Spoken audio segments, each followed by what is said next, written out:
ወፍ ዘራሽ ሆነናል ማለት ነው። እግዚአብሔርን እጅግ አድርገን እናመሰግናለን።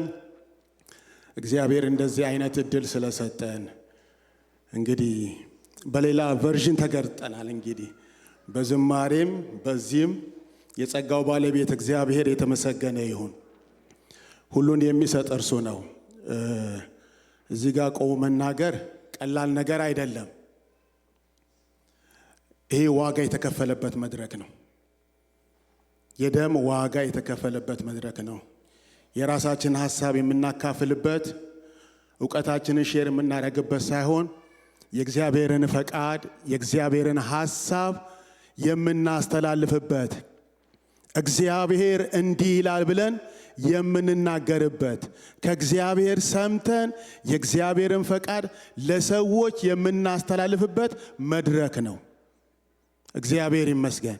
ስለዚህ ለዚህ መድረክ ክብር አለው። ስለዚህ አሁንም እዚህ ጋር የቆምኩት በእግዚአብሔር ጸጋ ነው፣ በእግዚአብሔር እርዳታ ነው። ስለዚህ እግዚአብሔርን እጅግ አድርገን እናመሰግናለን። ዛሬ ደግሞ እግዚአብሔር ለኛ የሚናገረው የእግዚአብሔር ሐሳብ አለ፣ የእግዚአብሔር ፈቃድ አለ። በዘመናት መካከል እግዚአብሔር ለሰው ልጆች በብዙ መንገድ ተናግሯል። አለ እንዴ?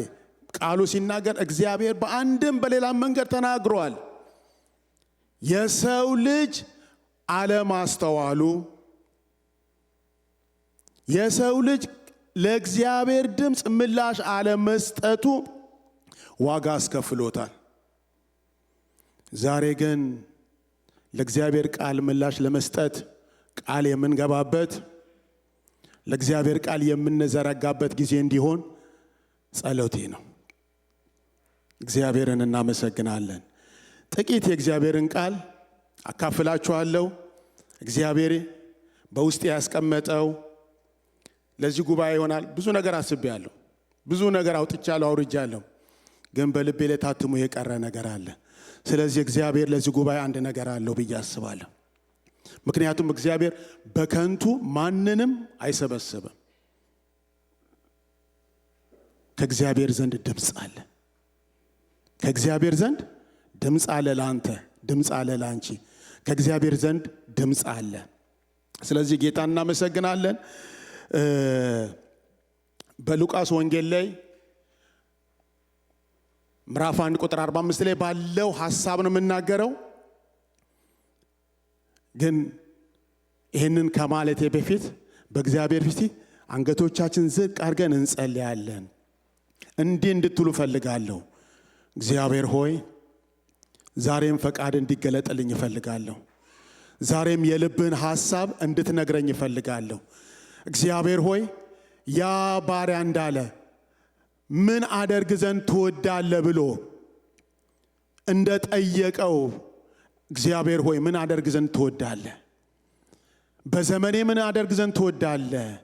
እድሜን ሰጥተኛል፣ ጤናን ሰጥተኛል፣ እችን ቀን በእድሜ ላይ ጨምረሃል። እግዚአብሔር ሆይ ምን አደርግ ዘንድ ትወዳለህ? ከኔ የምትፈልገው ምንድን ነው? እግዚአብሔር ሆይ ዛሬም ድምጽ ይሰማኝ።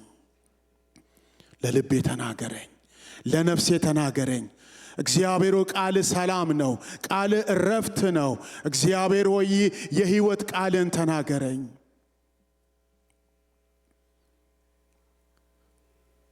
ጌታ ሆይ እናመሰግንሃለን። አንተ እጅግ መልካም አምላክ ነህ። አንተ ቸር ነህ። አንተ ጻድቅ ነህ። አንተ ቅዱስ ነህ። እችን ቀን እግዚአብሔር ሆይ ምርኮ አድርገህ ሰጠን። ክብር ላንተ ይሁን። እግዚአብሔር ሆይ እዚህ የደረስነው ባንተ ነው፣ የተረዳነው ባንተ ነው። ጸጋ በስቶልን ምሕረት ገኖልን ዛሬን ማየት ችለናል። እናመሰግንሃለን። መውጣት ባንተ ስለሆነልን፣ መግባት ባንተ ስለሆነልን፣ መቀመጥ መነሳት ባንተ ስለሆነልን እግዚአብሔር ሆይ ከእኛ ነው የምንለው ነገር የለም። ካንተ ግን ስለሆነልን ነገር ሁሉ እናመሰግንሃለን። አሁንም እግዚአብሔር ሆይ ባሪያዎች በፊትህ አለን፣ አንተን ለመስማት የልብን ፈቃድ ለማወቅ በፊትህ አለን። መንፈስ ቅዱስ ሆይ ዛሬም እንድትናገረን፣ ዛሬም በመካከላችን እንድትንቀሳቀስ መንፈስ ቅዱስ ሆይ የክርስቶስን ሐሳብ እንድትገልጥልን፣ የክርስቶስን ሐሳብ እንድታበራልን በፊትህ አለን። ጌታ መንፈስ ቅዱስ ሆይ እያንዳንዳችንን እንድትነካን ዛሬ መነካት እንዲሆንልን መንፈስ ቅዱስ ሆይ መነካት እንዲሆንልን በቃል መነካት እንዲሆንልን የልቦናችን አይኖች እንዲበሩ የመጥራቱ ተስፋ ምን እንደሆነ ማወቅ እንድንችል እንድትረዳን እግዚአብሔር በፊት እንጸልያለን። ማንኛውም አይነት የጠላት ተጽዕኖ በጌታ በኢየሱስ ክርስቶስ ስም የተሰበረ ይሁን። እውነትን እንዳናውቅ ወደ እውነት እንዳንደርስ ነገሮችን የሚያጨልም በኢየሱስ ስም የጨለመው ኃይል የተመታ ይሁን። ለዚህ ሰፈር የተመደበ ለዚህ አካባቢ የተመደበ ግራውንድ ያገኘ የመንፈስ አለቃ በጌታ በኢየሱስ ስም ስራው የፈረሰ ይሁን። በጌታ በኢየሱስ ክርስቶስ ስም በዚህ ጉባኤ ላይ እድል ፋንታ እንዳያገኝ ጸልያለሁ። በወንዶችና በሴቶች ልብ ላይ እድል ፋንታ እንዳያገኝ ጸልያለሁ። በመካከላችን እድል ፋንታ እንዳያገኝ ጸልያለሁ። የክፉ ስራ በኢየሱስ ክርስቶስ ስም የፈረሰ ይሁን። የዲያብሎስን ስራ ሊያፈርስ የእግዚአብሔር ልጅ ኢየሱስ ክርስቶስ ተገለጠ ተብሎ እንደተጻፈ በተገለጠው በኢየሱስ ክርስቶስ ስም አሁንም የአጋንንት ስራ የፈረሰ ይሁን። የአጋንንት ስራ የፈረሰ ይሁን። የአጋንንት ስራ የፈረሰ ይሁን። የአጋንንት ስራ የፈረሰ ይሁን። ከዚህ አካባቢ ላይ የፈረሰ ይሁን። ከዚህ አየር ላይ የፈረሰ ይሁን።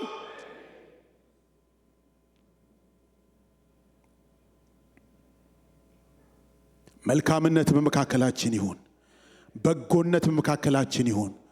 በጌታ በኢየሱስ ክርስቶስ ስም አሜን። እግዚአብሔር ይባረክ። እርግጠኛ ነኝ እንደዛ ሰው እንደማልሆን አንዱ አሉ ካልሰበኩኝ በቃ ወጥቼ ካልሰበኩኝ እናንተ ብቻ ናችሁ ወይ ሰባኪዎች? እናንተ ብቻ ናችሁ ወይ ባለጸጋዎች? እኛም ጸጋ አለን፣ እኛም ቃሉ አለን። በቃ ስጡኝ አለ። ኧረ ግድ የለህም ትንሽ ተረጋጋ፣ ትንሽ ግድ የለህም እስቲ የጓዳውን ተለማመደው አሉ። የምን የጓዳ እናንተ ተቆጣጥራችሁት እኔ ምን ያቅተኛል አለ። በድፍረት እኮ አይደለም ብራዘር፣ ተረጋጋ ግድ የለም አለ። አይ ሰብካለሁ ግድ የላችሁም ስጡኝ አለ። በቃ ፕሮግራም ተያዘለትና በል እንግዲህ ሳምንት አንተንም ታገለግለውና እንግዲህ ሬዲ ሁን ተባለ። በቃ ሳምንቱ ሙሉ ሲጨነቅ ሲያወጣ ሲያወርድ በቃ ይሄን ማካፈሉ ብሎ ያው ባይብሉን በረድፍ ስንጥሮቹን አስቀምጦ ከዛ እንዲያል ከዛ መድረክ ላይ ወጣና ዛሬ እግዚአብሔርን ቃል ማካፈላችሁ እኔ ነኝ፣ እግዚአብሔር ይናገረናል ሃሌሉያ ያለ መድረክ ሲደበድብ ባይብሉ ዝርግፍ አለ። ዝርግፍ ሲል እንጨቶቹም ወድቀዋል። ምን ይበል? ጌታ እመጣለሁ ብሏል። ጌታ እመጣለሁ ብሏል። ድምፁን እያቀጠነ እያወፈረ እያሳነሰ እያበዛ ጌታ እመጣለሁ ብሏል። ጉባኤው ልክ እንደዛ ጌታ እመጣለሁ ብሏል እያለ ሲደበድብ መድረኩን ይዞት ህዝቡ መሃል ወደቀ። አንድ ሴትዮ ነበሩ እናት። ውይ እናቴ ጎዳሁት እንዴ ይቅርታ ሲል እኔ ነኝ ተላላዋ፣ አንተማ እመጣለሁ እያልክ ብዙ ጊዜ ነገርከን፣ ደበደብክ፣ እመጣለሁ አልከን፣ እኔ ሳልዘጋጅ መጣህብኝ እንጂ አሉት። እንደዛ እንደማሉን አውቃለሁ። ክብር ለእግዚአብሔር ይሁን። በሉቃስ ወንጌል ምዕራፍ 1 ቁጥር 45 ላይ የእግዚአብሔር ቃል እንደዚህ አለ፣ ከጌታ የተነገረላት ቃል ይፈጸማልና ያመነች ብፁዕ ናት። ከጌታ የተነገረላት ቃል ያመነች ምንድነች ይላል? ብፁዕ ናት። ይህን ቃል ከመናገር በፊት ስለ እምነት አንዳንድ ነገር ለመናገር እፈልጋለሁ። አንድ ሁለት ነገር። እምነት ምንድነው? እምነት ከየት ይገኛል? የኔስ ድርሻ ምንድነው? የሚለውን ነገር ካየን በኋላ ቀጥታ ወደዛ ምዕራፍ እንሄዳለን። እና እምነት ምንድነው? ብዙ ሰዎች ስለ እምነት ይናገራሉ፣ ብዙ ሰዎች ስለ እምነት ያስተምራሉ። አለ የተጻፈም አለ የሚናገሩትም አለ። እና እምነት ምንድነው? እመን ይላሉ። ሰባኪ ወጣና እመኑ ይላል። ምንድነው እምነት?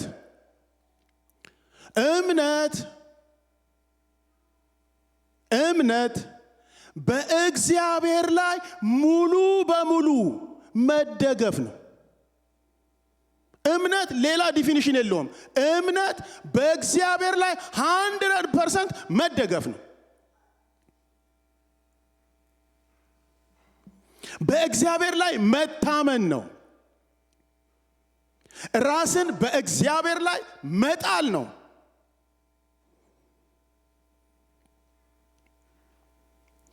እምነት ሙሉ በሙሉ ልብን በመታመን በእግዚአብሔር ላይ በመታመን ግግም እንደሚባለው መገገም በእግዚአብሔር ላይ ምንም ይሁን ምንም በእግዚአብሔር ላይ እምነቴን አድርጌያለሁ ማለት ነው። ለምሳሌ ኢዮብ እንደዚህ አለ። ቁጥር ምዕራፍ 13 ላይ ኢዮብ ምን አለ?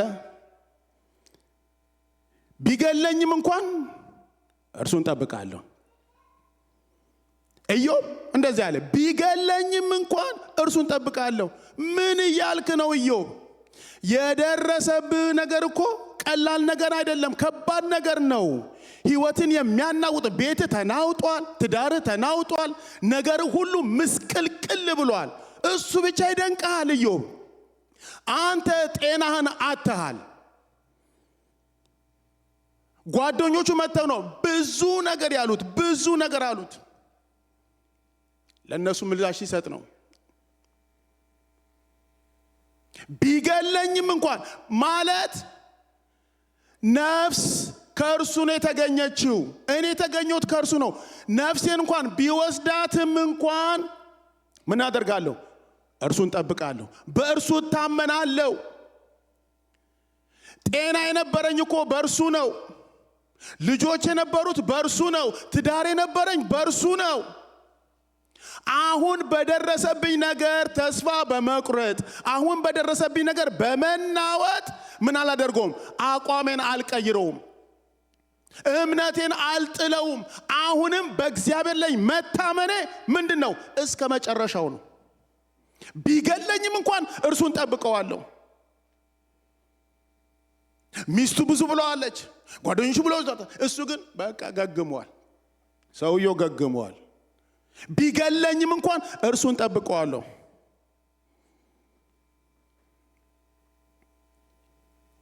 አንዳንዴ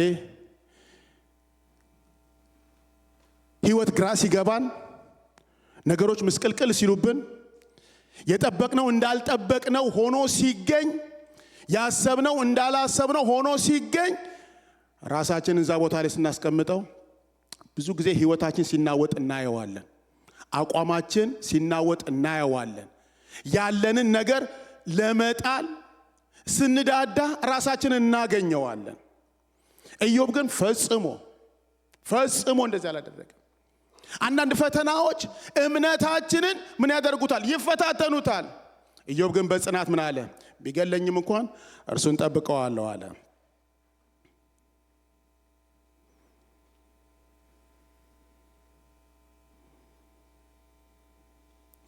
ምንም ይሁን ምንም በእግዚአብሔር ላይ መታመን እጅግ አዋጪ ነው። በእግዚአብሔር ላይ መታመን እጅግ አዋጪ ነው። ኢዮብ በእግዚአብሔር ላይ እስከ መጨረሻው በመታመኑ በህይወቱ ላይ የማያውቀው ክብር ነው የመጣለት። እጥፍ ክርብ፣ እጥፍ በረከቶች ናቸው የመጡለት። ተስፋ ቆርጦ ቢሆን ኖሮ፣ እግዚአብሔርን ስደብ እንደተባለ ሰድቦ ቢሆን ኖሮ፣ የተለያየ ነገር አድርጎ ቢሆን ኖሮ ኢዮብ ኪሳራ ውስጥ ነበር የሚሆነው። ስለዚህ እምነት በእግዚአብሔር ላይ ሙሉ በሙሉ መታመን ነው፣ በከፊል አይደለም። እና አንዱም እንደዚህ ሆነ አሉ። መንገድ ላይ ሲሄድ አሉ ድንገት አንሸራተተውና ወደ ገደል አካባቢ ነው አንሸራተው ነው ወደ ገደል ሊገባ ሲል አንድ ስር የሆነ ነገር ያዘ። ስር ያዘና ድረሱልኝ አድኑኝ ሲል የሚሰማ የለም። በቃ እግዚአብሔር ሆይ አንተ ነህ ያለው ድረስልኝ አድነኝ ሲል ያስከውን ልቀቅ አለው።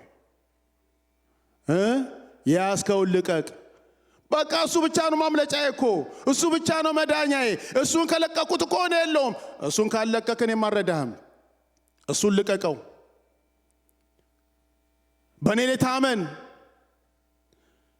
አያችሁ እምነት በእኔ ላይ ታመን፣ ልቀቀው።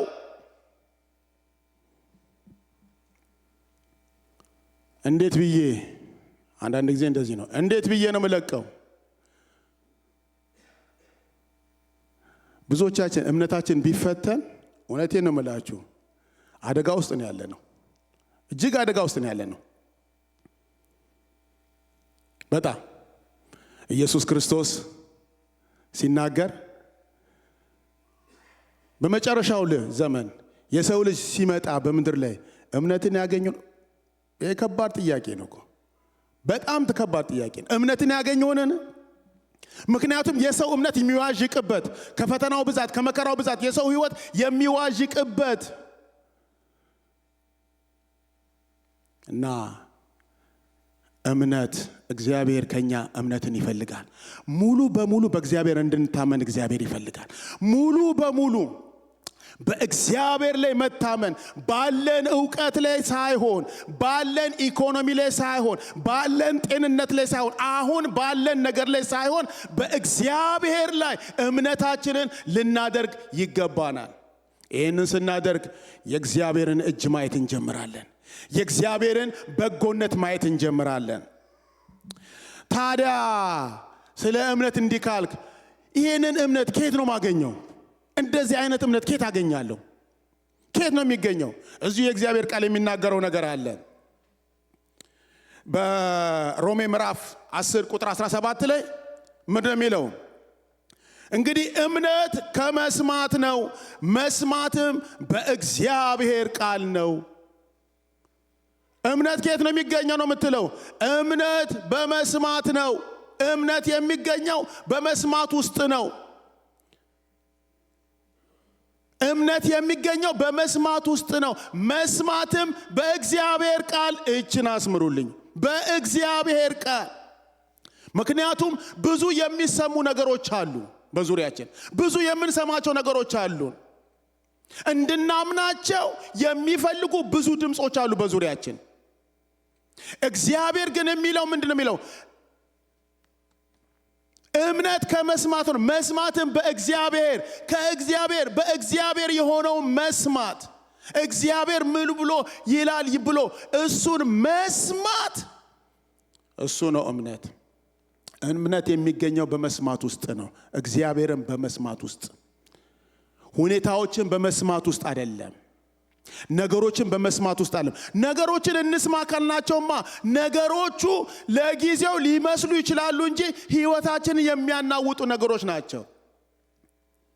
አለ እንዴ? ኢየሱስ ክርስቶስ በአንድ ወቅት እንደዚህ አላቸው፣ ወደ ማዶ ለፉ ባላቸው ጊዜ እሺ ብለው ሰምተው ነበር አለ። ሲሄዱ እምነታቸውን የሚያናውጥ ነገር መጥቶ ነበረ።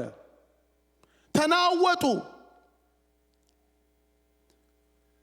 ሰምተዋል ግን ተናወጡ። ሕይወታቸውን የሚያናውጥ እምነታቸውን የሚፈታተን ነገር ገጥሟቸው ነበር። ኢየሱስ ክርስቶስ መጣና ባያረጋጋቸው እነዚህ ሰዎች በጩኸት ነበር የሚያልቁት። ግን ኢየሱስ ክርስቶስ ማዕበሉን ገስጾ እኔ ነኝ አትፍሩ ብሎ አረጋግቶ ወደ ማዶ እንዲሻገሩ አደረጋቸው። ስለዚህ እምነት የሚመጣው ከየት ነው? ከመስማት ነው። ከእግዚአብሔር ከእግዚአብሔር የሆነውን ቃል በመስማት እግዚአብሔርን በመስማት ውስጥ እምነት ይገኛል። እምነት ከየትም አይመጣ። አንዳንድ ጊዜ ሰዎች እምነትን ለመቀበል እምነትን ለማግኘት ወደ ተለያዩ ስፍራዎች ይሄዳሉ። የጸጋ ሰዎች በጸጋ የሚያገለግሉ ሰዎች እጃቸውን እንዲጭኑባቸው ይፈልጋሉ። ታዋቂ ሰዎች መጥተው እጃቸውን እንዲጭኑባቸው ትንቢት እንዲናገሩባቸው ይፈልጋሉ። እምነት በትንቢት አይመጣም። እምነት እጅ በመጫን አይመጣም። በቃ ይሄ ነው፣ አይመጣም። ታዲያ እምነት ከየት ነው? እግዚአብሔርን በመስማት ውስጥ ነው። ምክንያቱም እግዚአብሔርን በመስማት ውስጥ እምነት አለ። እና እግዚአብሔርን መስማት በዘመናችን በተለይ በአሁኑ ዘመን እግዚአብሔርን መስማት ይሆንልን። ምክንያቱም እግዚአብሔርን እንዳንሰማ የሚያደርገን በዙሪያችን ብዙ ነገሮች አሉ። እግዚአብሔርን ብቻ እንዳንሰማ እኔንም ስሙኝ የሚሉ እኔንም ስማኝ እንጂ እኔንም ስማኝ። አንዳንድ ጊዜ ልጆቼ ሴቷ ዳዲ ብላ ስትናገር ወንዱም ይገባል፣ ትበሳጫለች። እኔ መጀመሪያ እኔን ስማኝ እሱም እኔን ስማኝ ይላል። በዙሪያችን እንደዚህ አይነት ነገሮች አሉ። እኔን ስማኝ የሚሉ እግዚአብሔርን ከመስማት ይልቅ እኔን ስሚኝ፣ ይኸው ፍጥጥ ያልኩት ፈተና እኔ እዚህ ያለው እኔን ስምኝ እንጂ የሚሉ ብዙ ነገሮች አሉ። ግን እግዚአብሔርን በመስማት ውስጥ ረፍት አለ። እግዚአብሔርን በመስማት ውስጥ ማረፍ አለ። ስለዚህ እግዚአብሔርን መስማት ይሆንልን። ታዲያ የኔ ድርሻ ምንድን ነው?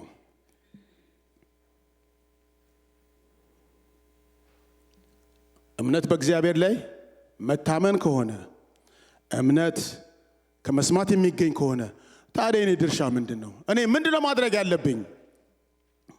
ዕብራውያን ምዕራፍ 4 ቁጥር 2 ላይ እንደዚህ ይላል፣ ለእኛ የምስራች ተሰብኮልናልና ዳሩ ግን የሰሙት ቃል ከሰሚዎች ጋር በእምነት ስላልተዋሃደ አልጠቀማቸውም። የኔ ድርሻ እምነት በእግዚአብሔር ላይ መታመን ከሆነ እሺ በእግዚአብሔር ላይ እታመናለሁ። እምነት እግዚአብሔርን መስማት ከሆነ እሺ እርሱን እሰማዋለሁ። ታዲያ የኔ ድርሻ ምንድነው? የሰማከውን ነገር ማዋሃድ።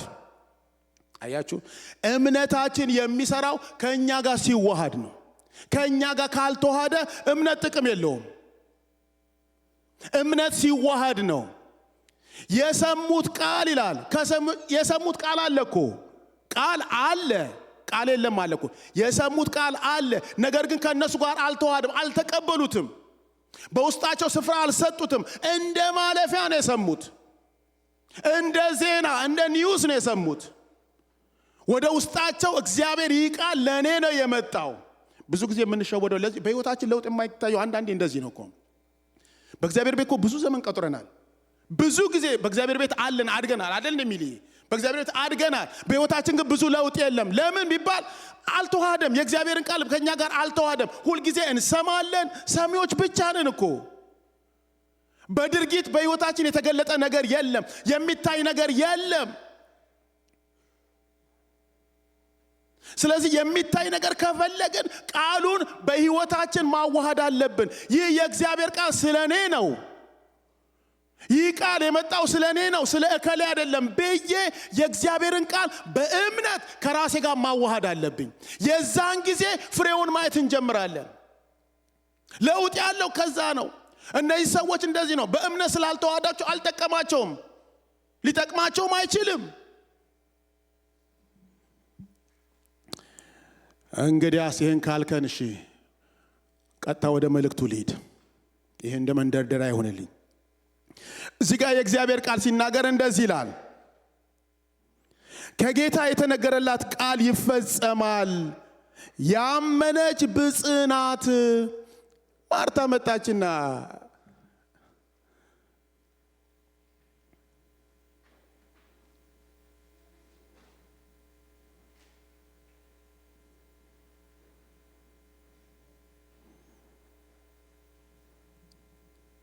በጣም የሚገርመው ከላይ ላንብበው።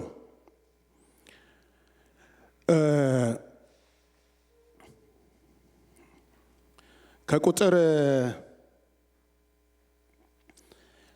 26 ጀምሮ ሲል በስደተኛው ወር መልአኩ ገብርኤል ናዝሬት ወደምትባል ወደ ገሊላ ከተማ ከዳዊት ወገን ለሆነው ለዮሴፍ ለሚባል ሰው ወደ ታጨች ወደ አንዲት ድንግል ከእግዚአብሔር ዘንድ ተላከ። የድንግሊቱም ስም ማርያም ነበር። መልአኩም ወደ እርሷ ገብቶ ደስ ይበልሽ፣ ጸጋ የሞላብሽ ሆይ ጌታ ካንቺ ጋር ነው፣ አንቺ ከሴቶች መካከል የተባረክሽ ነሽ አላት። በጣም የሚገርም ነው። ማርያም የታጨች ነች፣ እጮኛ አላት። በልቧ በቃ ተረጋግታ የተቀመጠች ሴት ነች። ግን አንድ ቀን መልአኩ መጣና ሰላም ላንቺ ይሁን፣ ጸጋ የሞላብሽ፣ አንቺ ከሴቶች ሁሉ የተለየሽ ብጽዕት ነሽ፣ ደስ ይበልሽ ብሎ በረከቱን አዘነበባት።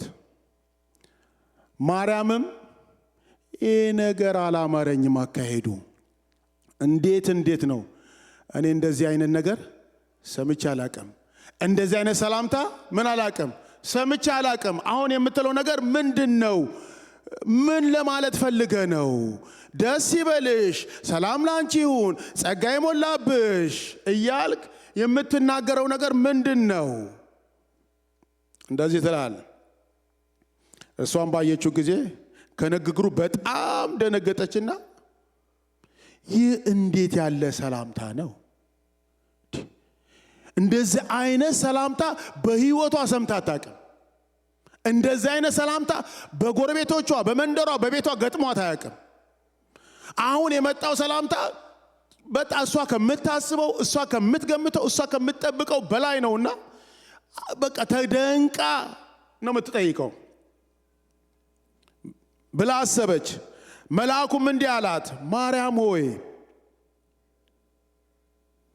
በእግዚአብሔር ፊት ጸጋ አግኝተሻል፣ አትፍሪ።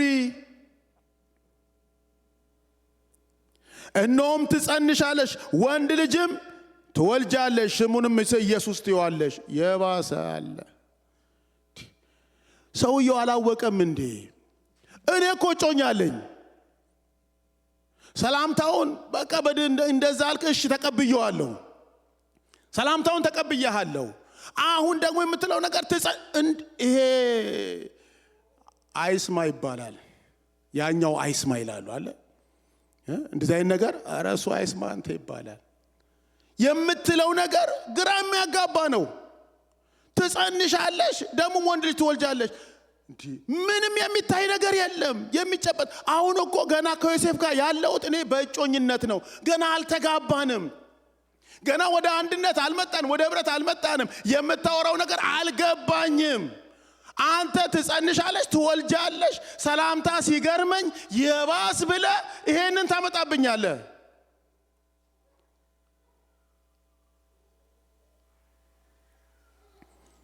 ከዛ እንደዚህ ይላል፣ ስሙንም ኢየሱስ ስሙ ሁሉ ወጥቶለታል። በቃ አንቺ እሷ ምንም በቃ ምንም የምታውቀው ነገር የለም። ስም ለልጇ ሁሉ ስም ወጥቶላታል። በቃ ሁሉ ነገር አልቆላታል።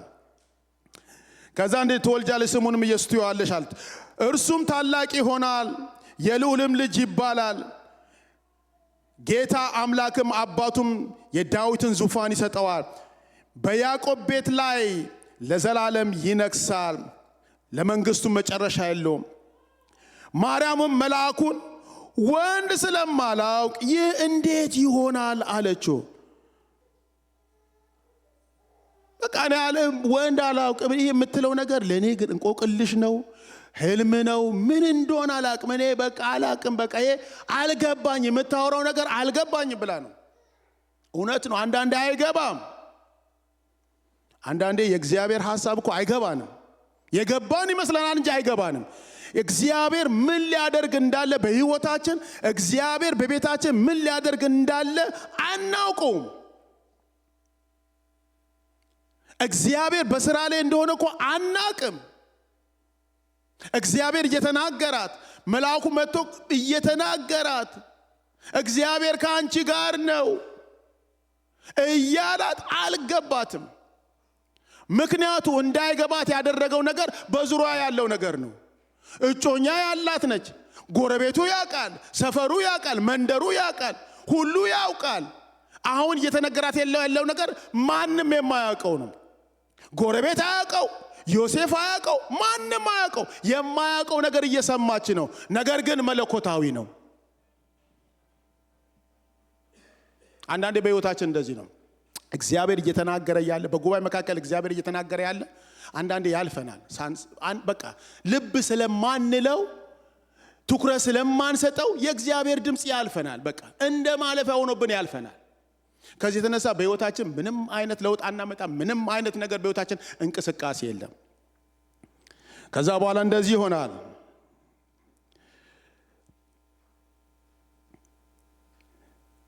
ማርያምም መልአኩን ወንድ ስለማላውቂ እንዴት ይሆናል አለችው። መልአኩም መልሶ እንዲህ አላት፣ መንፈስ ቅዱስ በአንቺ ላይ ይመጣል፣ የልዑልም ኃይል ይጸልሻል።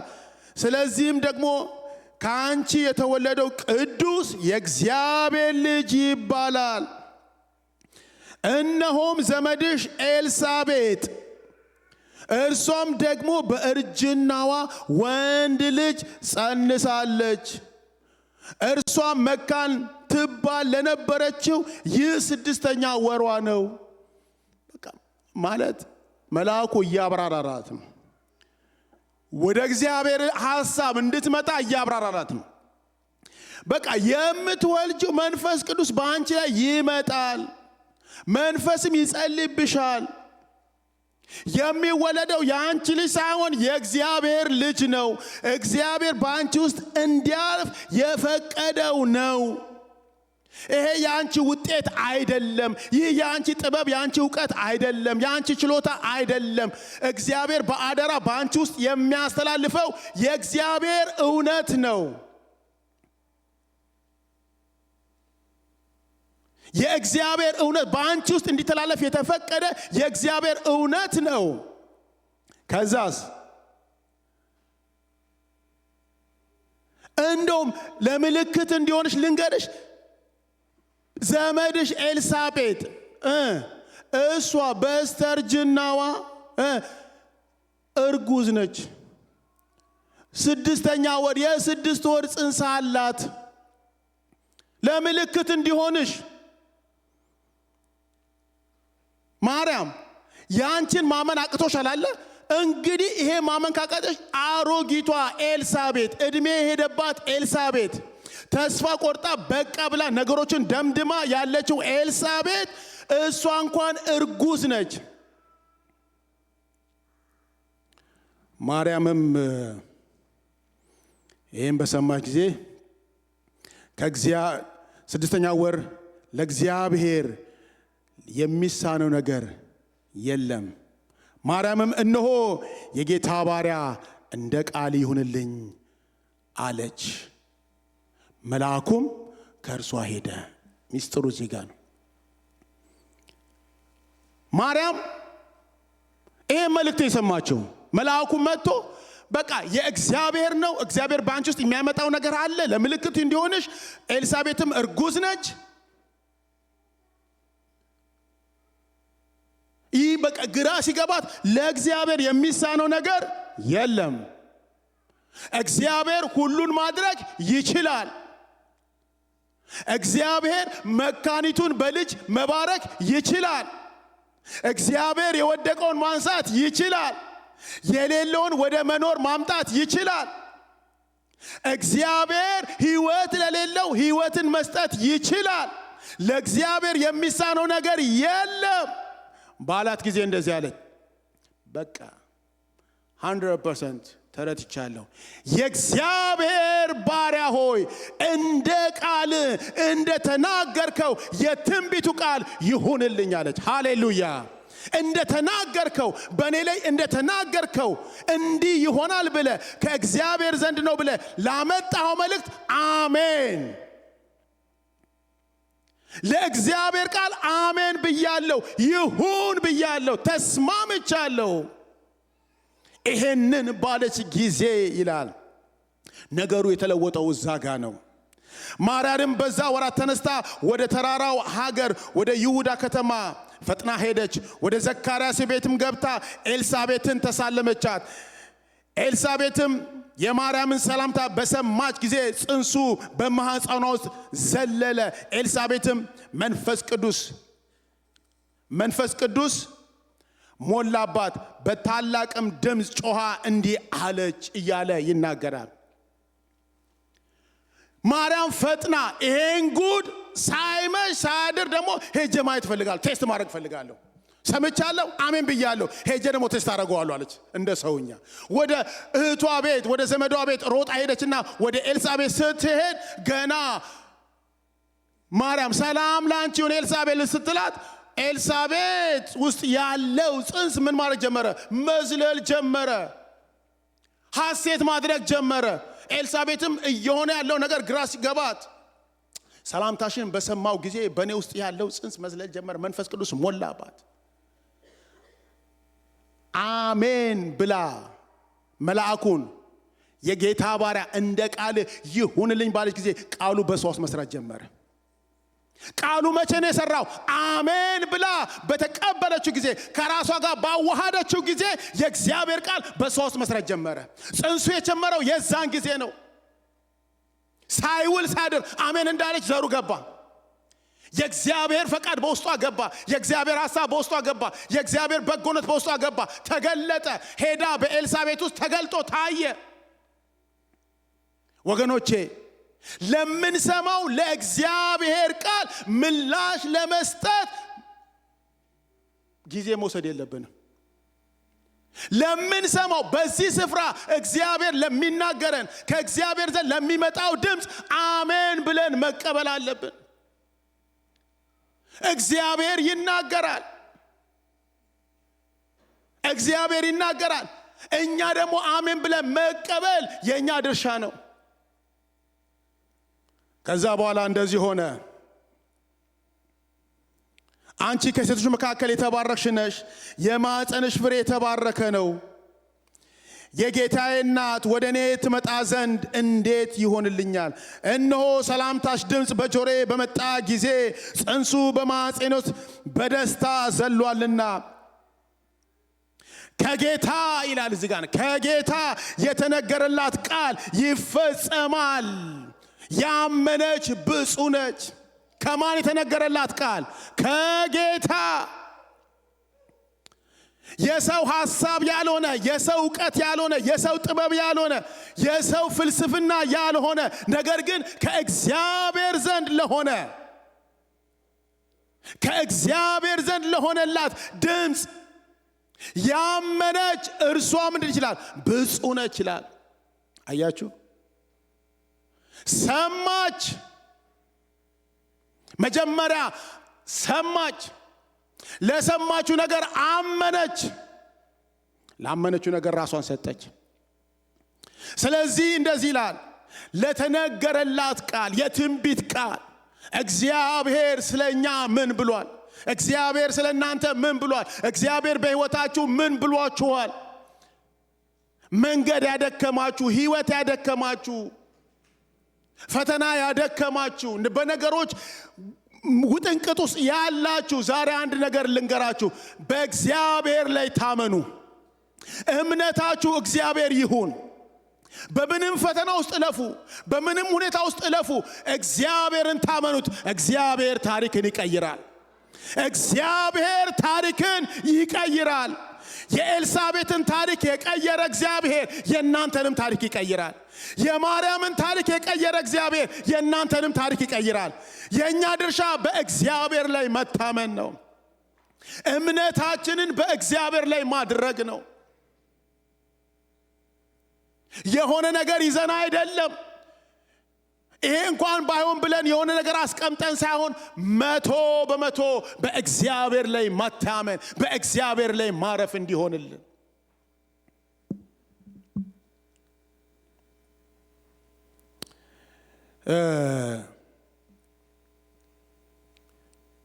ዘፍጥረት ላይ ምዕራፍ 15 ላይ አብርሃምም ይላል አመነ ይላል። እምነቱ ምን ሆነለት? ጽድቅ ሆኖ ተቆጠረለት። አብርሃም አመነ። እምነቱ ጽድቅ ሆኖ ተቆጠረለት። በእግዚአብሔር አመነ። ምን ይዞ አመነ? ቃል ይዞ ነው ያመነው። እዛ ላይ ሄደን ብናነብ ዘፍጥረት ምዕራፍ 15 ላይ እግዚአብሔር ደጋግሞ የሚናገረው ነገር አለ።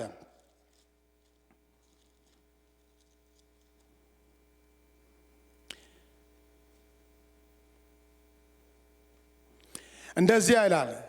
ከዚህም ነገር በኋላ የእግዚአብሔር ቃል በራእይ ወደ አብርሃም መጣ። የእግዚአብሔር ምን ቃል? የእግዚአብሔር ቃል ወደ አብርሃም በራእይ መጣ፣ እንዲህም ሲል አብርሃም ሆይ አትፍራ፣ እኔ ላንተ ጋሻ ነኝ፣ ዋጋ እጅግ ታላቅ ነው። አብርሃምም አቤቱ እግዚአብሔር ሆይ ምን ትሰጠኛለህ?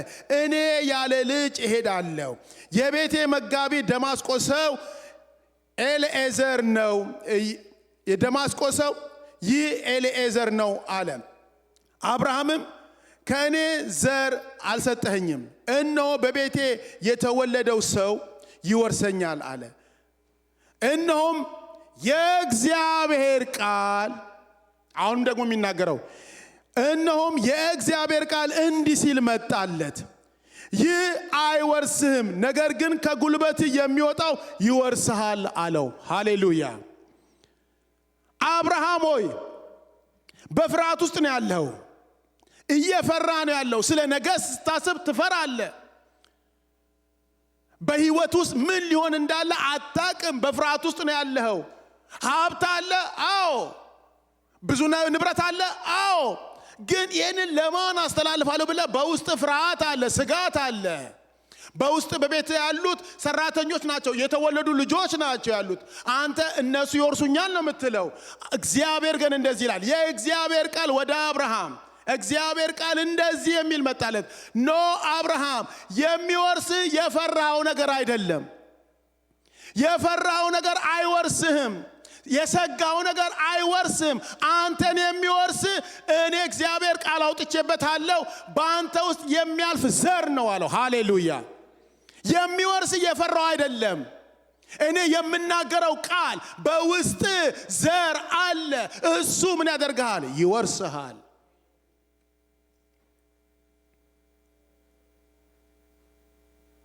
ወገኖቼ እግዚአብሔር ከእግዚአብሔር ዘንድ ለእያንዳንዳችን ቃል አለ። እግዚአብሔር የተናገረን ነገር አለ። በልጅነት ወራት እግዚአብሔር የተናገረን አለ።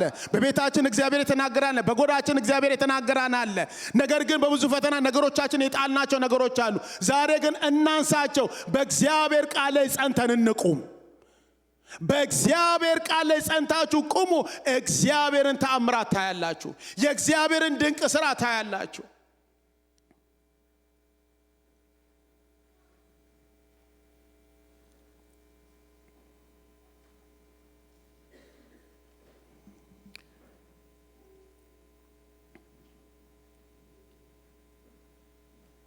ወገኖቼ የእግዚአብሔር ቃል የምንሰማው ዕለት ዕለት የምንሰማው ይህ የእግዚአብሔር ቃል ከኛ ጋር እንዲዋሃድ ሁልጊዜ ማድረግ ያለብን ነገር ቢኖር መጸለይ ነው። የእግዚአብሔር ቃል በእምነት በሕይወታችን እንዲዋሃድ፣ የእግዚአብሔር ቃል የሰማነው የምንሰማው የእግዚአብሔር እውነት በሕይወታችን እንዲዋሃድ ምን ማድረግ አለብን? መጸለይ አለብን።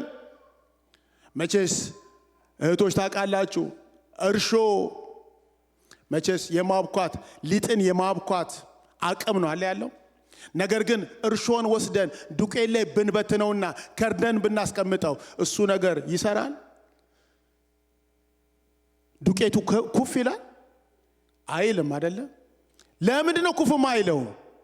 ስላልተዋሃደ፣ ስላልተብላላ አይደለ እንዴ? ስላልተብላላ፣ አብሮ ስላልተላወሰ።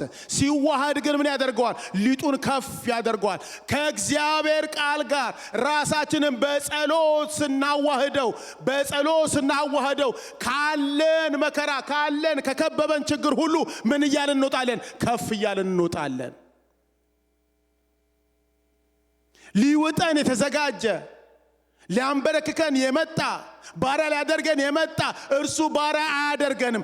ራሳችንን ከእግዚአብሔር ቃል ባዋህደን ቁጥር በጸሎት ራሳችንን ከእግዚአብሔር ጋር ባገናኘን ቁጥር ቃሉን በእምነት በራሳችን ጋር ባዋህደን ቁጥር እግዚአብሔር ሊፍት አፕ ያደርገናል። በመንፈሱ ከፍ ያደርገናል። ችግሮቻችንን ዝቅ ብለን ነው የምናያቸው። የከበበን የፈራነው የሰጋነው ነገር ዝቅ ብለን ነው የምናያቸው።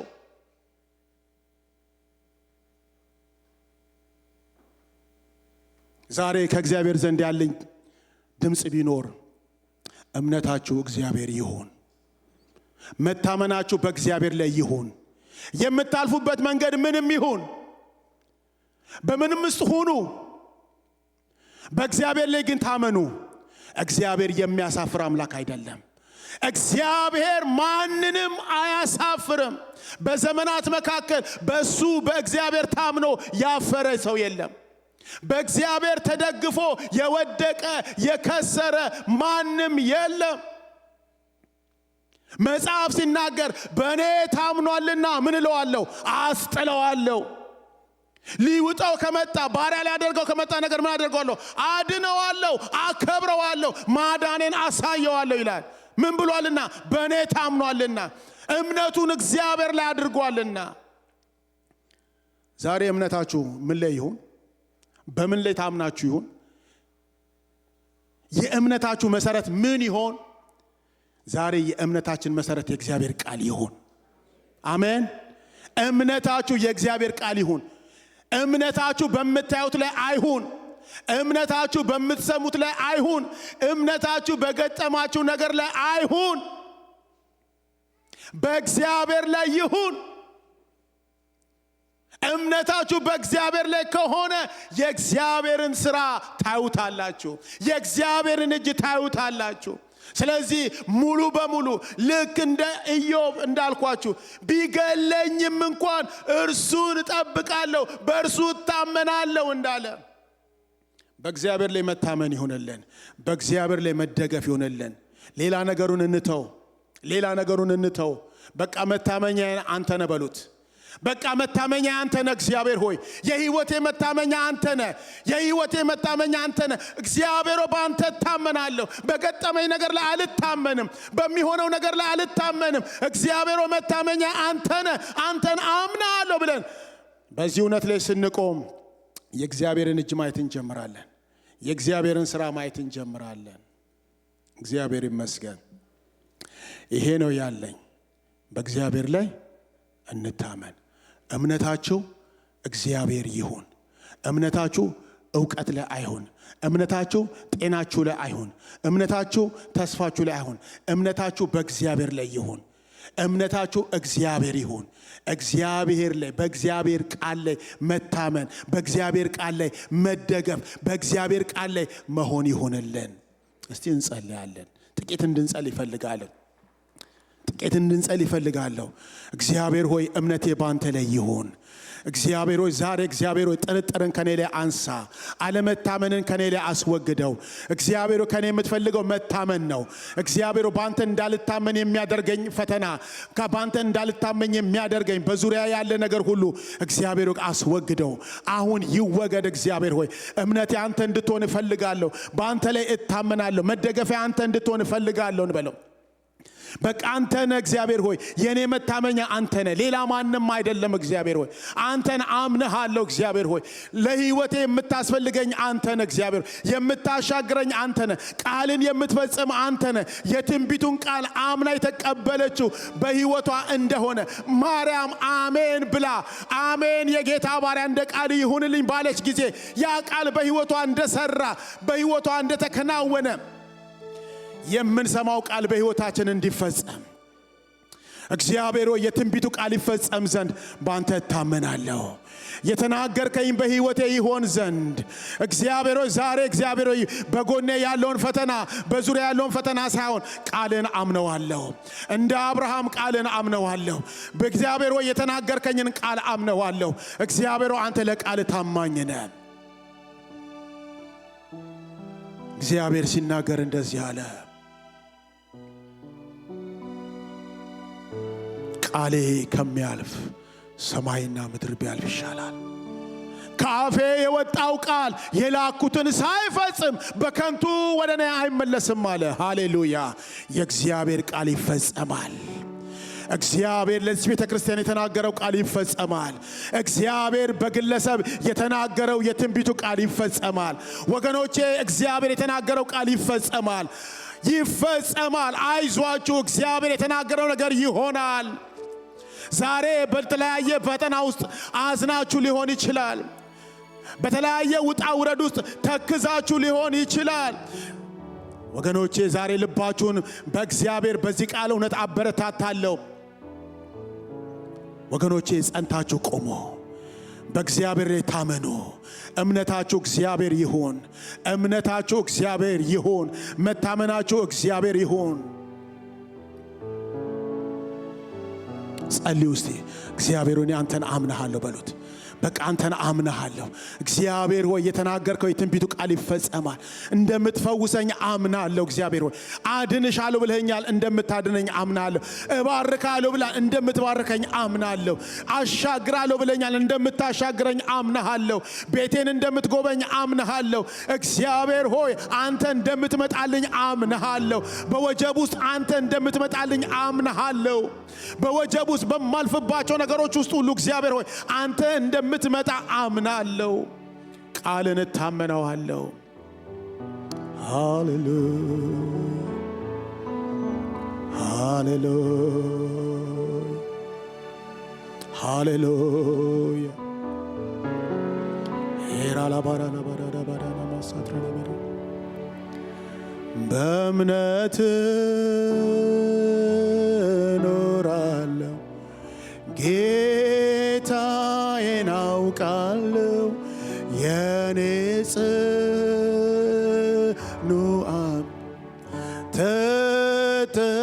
ተጠግቼዋለሁ፣ ወጀቡን ሳልፈራ ታግዬ እረታለሁ። የክብር ሽልማቴን ከእጁ እረከባለሁ። ሃሌሉያ! በእምነት እኖራለሁ፣ ጌታዬን አውቃለሁ። የኔ ጽኑ አምባ ተጠግቼዋለሁ፣ ወጀቡ አልፈራ ታግዬ እረታለሁ። የክብር ሽልማቴ ከእጁ እረከባለሁ። እስቲ ቆመን እንጸልያለን።